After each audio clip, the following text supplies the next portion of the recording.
اگر کوئی مکتب خلفاء والا شراب پیے نا شاید اس کی سزا کم ہو، لیکن اگر کوئی مکتب علی والا شراب پیے نا اس کی سزا زیادہ ہے۔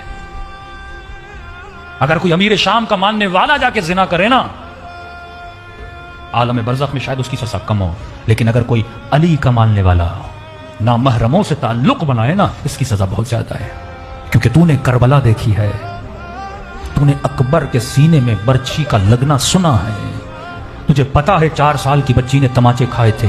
کربلا کو مذاق نہ بنایا کرو، یہ واقعہ نہیں ہے، کوئی فلم کی سٹوری نہیں ہے کہ ہر سال ریپیٹڈلی سنو گے رو گے چلے جاؤ گے، نہیں۔